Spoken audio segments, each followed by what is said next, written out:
Okay, so my name's Candace. I go by Candace Marie because my last name is horrific.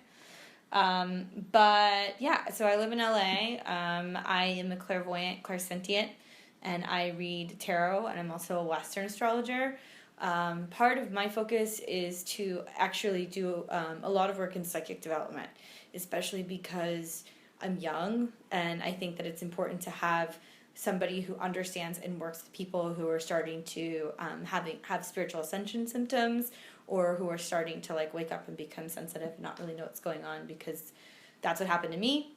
So 5 years ago, before my grandfather on my mother's side, so my grandfather, her dad, died a couple days prior, I woke up and was like, he's gonna die. I don't know how I know this. This is weird. I've never been so sure of anything in my life. 5 days later, he ended up passing. And so ever since then, it was like that death triggered something for me where I just all of a sudden could pick up on energy and could read people, and then actually went back to reading tarot at that point because I had learned when I was like 13 and had gone back to being like, okay, there are some things in my life that aren't making sense. I was going down the path of becoming a dental hygienist, going into the dental field, then going and hopefully being able to go further with my education to being a dentist, and was in a relationship I wasn't happy with, and I felt like my life was put on pause, and all of a sudden I developed these like superhuman abilities that came out of nowhere, and then I was like, I'm having a mental breakdown. So at that point I was like, okay, cool. So I need to go and either talk to somebody who's spiritually oriented, or I need to go and see a doctor. And I did both, actually. And the spiritual person broke it down very simple for me. And she said, this is what's going on. This is why it's happening. You have a choice.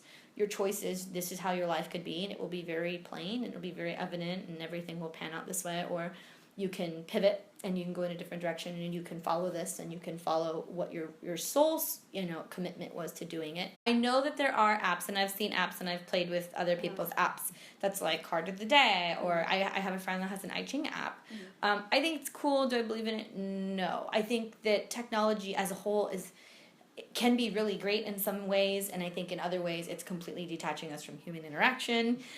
So there's something to be said about the art of being able to sit down personally and give a reading to someone. I don't think that I would want to get rid of that. I'm the biggest skeptic ever. And so for me, it's like, I've read with a lot of people. I value being able to go and find a really good reader, regardless of what their modality is. And so I want to believe in everything. I don't. I'm super skeptic. So if I find somebody who's good, I'm pretty vocal about telling them that they know what they're doing. But skepticism is excellent. That's the only way that you're going to really be able to determine and navigate. Unfortunately, a lot of these people who are not very honest and who are not very direct, and I don't think everybody who's in this field has the best interest at heart of their their client. But for every couple shady people, I guarantee you there are some really amazing readers that are out there. I think a lot of people think that we are dishonest. I think a lot of people think that we're dishonest, and I think a lot of people think that we will swindle people, and that's understandable. I mean, you've got a lot of people out there that are like $5 to read your palm, or if you spend several $100s on these candles or on this cleanse or this chakra balancing, I will make this bad luck go away. I'm not in the business to make people believe. If they want a magic trick, I'll give them a referral to a magician. I'm really honest with people, and I think that that's the difference, is the ability to just be like, okay, I'm not going to just tell you what you want to hear. I think it goes both ways. You have some people who put too much trust in it and maybe will take everything literal, when a reading is meant to be something that at times can be a little bit what's the word that I'm looking for?